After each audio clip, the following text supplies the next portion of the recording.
Hello wives, அனைவருக்கும் வணக்கம். சிம்மராசிக்காரர்களின் இல்லக்கனவை நனவாக்கும் முருகன். உயிர்கள் அனைத்திற்கும் ஆதாரமான சூரியனை சிம்மராசியை ராஜபோகமாக ஆளுகிறார்.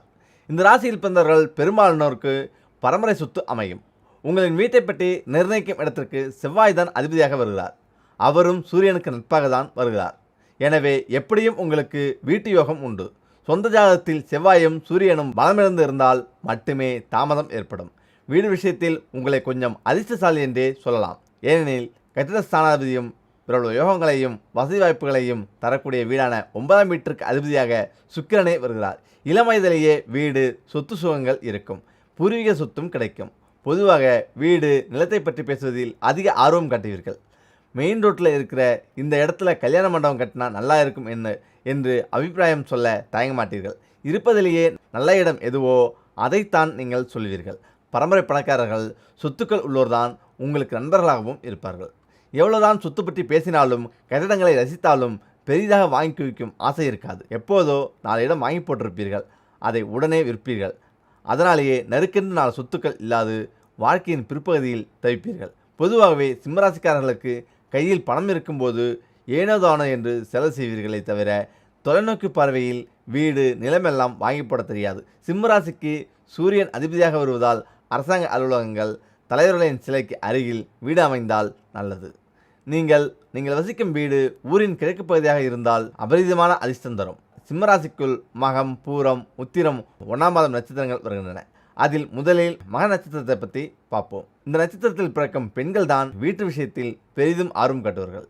எனக்கு எல்லாமே செட்டாக இருக்கணும் என்பார்கள். அதாவது சொந்த வீடு, கார், நிலம் என்று தனக்காக இருக்க வேண்டும் என்று விரும்புவார்கள். அடிக்கடி வீடு மாற்றுவது பிடிக்காது. அதே நேரத்தில் சிம்மராசிக்காரர்கள் நகரத்தின் பிரதான இடத்தில் குறைந்தது 700 சதுர அடியிலாவது வீடு இருக்க வேண்டும் என்று ஆசைப்படுவீர்கள். ஆரம்பத்தில் சிறிதாக லோன் போட்டு வீடு கட்டுவீர்கள். போக போக பக்கத்து இடம் ஏதாவது விலக்கி வருகிறதா என்று பார்த்து வாங்குவீர்கள்.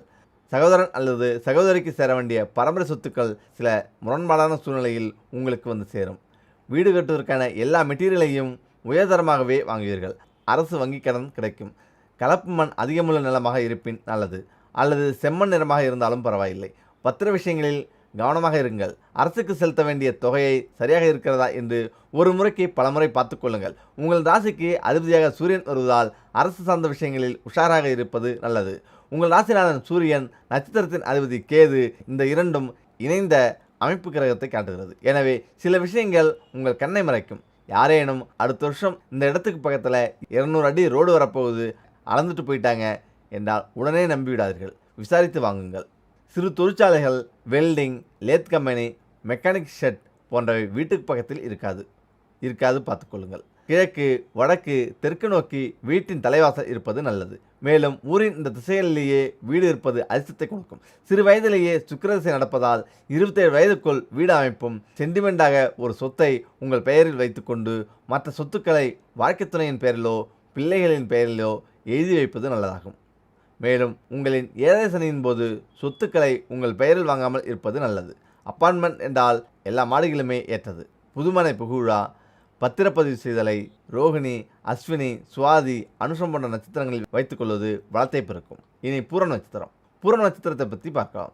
கட்டிடக்காரனான சுக்கிரன் தான் பூரத்தை ஆட்சி செய்கிறார். எனவே வீடு வாங்கியே தீர வேண்டும் என்ற எண்ணம் இருக்கும். ஆனால் தினசரி சுகங்கள் அதனால் குறைந்துவிடக்கூடாது என நினைப்பீர்கள். ஏகப்பட்ட லோனை வாங்கிவிட்டு பண்டிகை கூட பார்த்து கொண்டாட வேண்டியிருக்கு என்று புலம்புவீர்கள். பூரத்தில் பிறந்த ஆண்களுக்கு வீடு சீக்கிரமாக அமைந்து விடுகிறது. பெண்களுக்கு தான் தாமதமாகிறது. எப்போதுமே நகரத்துக்கு வெளியே வளர்ந்து வரும் வலிமையான பகுதியில்தான் வீடு வாங்க யோசிப்பீர்கள். இங்கே தான் தண்ணி மினரல் வாட்டர் மாதிரி கிடைக்குது.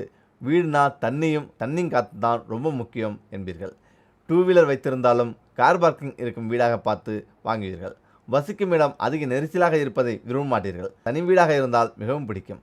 அதனாலேயே தொகுப்பு வீடுகளுக்கு அருகில் இடம் வந்தால் வேண்டாம் என்று மறுத்துவிடுவீர்கள். ஹாலில் உட்கார்ந்து 20 பேராவது சாப்பிடணும் என்று திட்டமிட்டு கூடத்தை அமைப்பீர்கள். முக்கிய விஷயங்களின் முடிவுகளை மொட்டை மாடியில் நின்றுதான் யோசிப்பீர்கள். ஏனெனில் சூரியன் உங்களுக்கு உதவுவார். உங்கள் வீட்டிற்கு அருகில் பூக்கடை, கார் ஷோரூம், பல்பொருள் அங்காடி, ஸ்டார் ஹோட்டல், லாண்ட்ரி கடை இருந்தால் நல்லது. அடுக்குமாடியில் எல்லா தளங்களுமே உங்களுக்கு நல்லதுதான். உங்கள் சொந்த ஜாதகத்தில் சுக்கிரன் சரியில்லை எனில் பூர்வீக சொத்துக்கள் நிலைக்காது. அப்படி ஏதாவது இருந்தால் விற்க வேண்டும் என நினைப்பீர்கள். பார்த்து கட்டிய வீட்டை கூட திடீரென விற்க துணிவீர்கள். அதனால் அவசரப்படாமல் இருங்கள். மணலும் செம்மண்ணும் கலந்த கலவையாக இருக்கும் மண் ஏற்றது. மேலும் சிக்கிமுக்கி கற்களும் கூழாங்கற்களும் மிகுந்து காணப்படும் நிலம் அமைந்தால் இன்னும் நல்லது. அஸ்வினி, புனர்பூசம், சித்திரை, மூலம், உத்திராடம் போன்ற நட்சத்திரங்களில் புதுமனை புகுவிழாவையும் பத்திரப்பதவியும் வைத்துக் கொள்ளுங்கள். வீட்டின் தலைவாசலை தெற்கு, தென்மேற்கு, தென்கிழக்கு திசையில் அமைத்துக் கொள்வது நல்லது. நீங்கள் வசிக்கும் ஊரின் தெற்கு மற்றும் தென்கிழக்கு பகுதியில் வீடு அமைந்தால் நலம். சிம்மராசிக்குள் 3வதாக உத்திரம் 1ஆம் பாதம் வருகிறது. ராசிக்கு அதிபதியும் நட்சத்திரத்துக்கு அதிபதியாகவும் சூரியனே வருகிறது. அதனால் கொஞ்சம் கூட வளைந்து கொடுக்க மாட்டீர்கள். கொஞ்சம் அந்த மேனேஜரை புகழ்ந்து பேசியிருந்தீங்கன்னா லோன் பேப்பரில் கையெழுத்து போட்டிருப்பார் என்று வாழ்க்கை துணை புலம்புவார். உங்கள் ராசியின் கட்டிட ஸ்தானாதிபதியான செவ்வாய் உங்களுக்கு அதிபதியாக வருவதால் வீடு மனை நிச்சயம் உண்டு. ஏதாவது வீடு வாங்கியே தீர வேண்டும் என்று நினைக்க மாட்டீர்கள். நீங்கள் எவ்வளவு சேர்த்தாலும் ஏதோ ஒரு வழியில் அது செலவாகிவிடும். ஆனால் அது இடமாக மாறாது, குழந்தைகளுக்காக தான் இருக்கும். 40 வயதில் தான் வீடு கைகூடும். பக்காவாக எல்லாவற்றையும் சரிபார்த்த பிறகே வாங்குவீர்கள். பெரிய இடம், நிறைய இடத்தெல்லாம் விரும்ப மாட்டீர்கள். தேவையில்லாமல் ஒரு அறையை கூட கட்ட மாட்டீர்கள். அரசாங்க வங்கி கடன் உடனே கிடைக்கும். தனியார் வங்கி கடனை 2ஆம் பட்சமாக வையுங்கள். அப்பார்ட்மெண்ட்டின் எல்லா தளங்களும் உங்களுக்கு சரியாக வரும். வீட்டின் தலைவாசலை எப்பொழுதும் கிழக்கு தெற்கில் வைத்து கட்டுங்கள். மேற்கு பார்த்த திசை கூடாது. ஊரின் கிழக்கு பக்கமாக வீடோ நிலமோ வந்தால் வாங்கிவிடுங்கள். உங்களுக்கு எல்லாவித மண்ணும் நல்லதே ஆகும். கண் மருத்துவமனை, சித்த வைத்தியசாலை, யோகா சென்டர், அரசு அலுவலகங்கள் போன்றவற்றுக்கு அருகில் வீடு அமைந்தால் நல்லது. ரோகிணி, பூரம், அஸ்தம், சுவாதி, அனுஷம், திருவோணம் போன்ற நட்சத்திரங்களில் கிரகப்பிரவேசம் பத்திரப்பதிவை வைத்துக் கொள்ளுங்கள். சிம்மராசிக்கு 4ஆம் இடமாக, அதாவது வீட்டு யோகத்தை தரும் இடமாக விருச்சிக ராசி வருகிறது. அந்த ராசிக்கு அதிபதியாக செவ்வாய் வருகிறார். பொதுவாகவே செவ்வாய்க்கு அதிபதியாக முருகன் வருகிறார். எனவே முருகனை தரிசிப்பது மிகவும் அவசியமாகும். அப்படி நீங்கள் தரிசிக்க வேண்டிய தலமே கந்தன்குடி ஆகும். இத்தலம் முருகனை மணக்க விரும்பி தெய்வானை தவமிருந்த தலமாகும். வேறெங்கும் இல்லாத அற்புதமான தனி சன்னதியில் தெய்வானை மட்டும் அருள்வார். கோயிலின் கருவறையில் வள்ளி தெய்வானை சமேதராக சுப்பிரமணிய சுவாமி ஆனந்தமாக விற்றிருக்கிறார். இது என்னுடைய இடம் என்று மிகுந்த உரிமையோடு கந்தன் குடிக்கொண்டிருக்கிறான். அதனால்தான் கந்தன்குடி என்றாயிற்று. சிம்மராசிக்காரர்கள் இங்கு வணங்கினால் இல்லக்கனவு அனைத்தும் நனவாகும். கும்பகோணம் அல்லது காரைக்கால், மயிலாடுதுறை அல்லது காரைக்கால் பேருந்து வழித்தடத்தில் கொல்லபுரத்தை அடுத்து கந்தன்குடி உள்ளது. சிம்மராசி பொதுபலன். பொதுகுணம். சிம்மராசி பிறந்தவர்கள் சூரிய கிரகத்தால் ஆளப்படுகிறார்கள். சிம்மராசியில் பிறந்தவர்கள் பொதுவாக மரியாதை நிமித்தமாக இருப்பார்கள். பெருமை, வலிமை, தன்னம்பிக்கை மற்றும் தைரியம் ஆகியவற்றை கொண்டவராக இருப்பார்கள். சிம்மராசியின் அடையாளம். இந்த ராசியின் அடையாளமாக ஒரு சிங்கம் குறிப்பிடப்படுகிறது.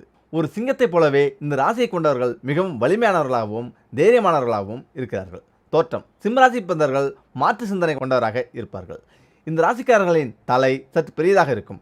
கண்கள் மற்றும் முகப்பொழிவு பார்ப்பதற்கு மிகவும் வசீகரமாக இருக்கும். சிம்மராசிக்காரர்களின் கண்கள் பிரகாசமாக இருக்கும். பொதுவான அமைப்பு. சிம்மராசிக்காரர்கள் பெரும்பாலும் காதலில் தோல்வியை சந்திக்கிறார்கள்.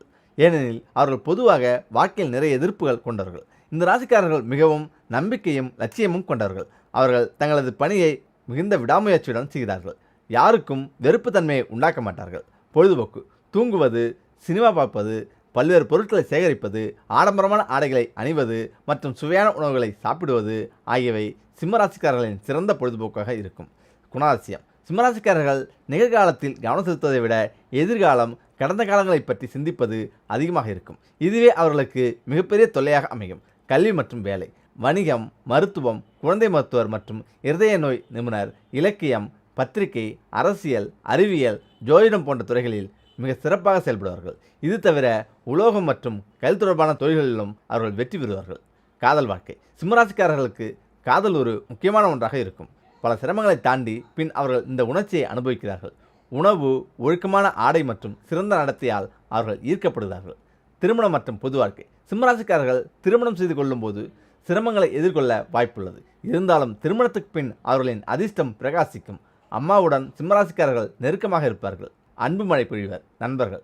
மேஷம், கடகம், மிதுனம், விருச்சிகம், தனுசு, கன்னி மற்றும் மீனம் போன்ற ராசிக்காரர்களுடன் நட்பாக பழகுவர்.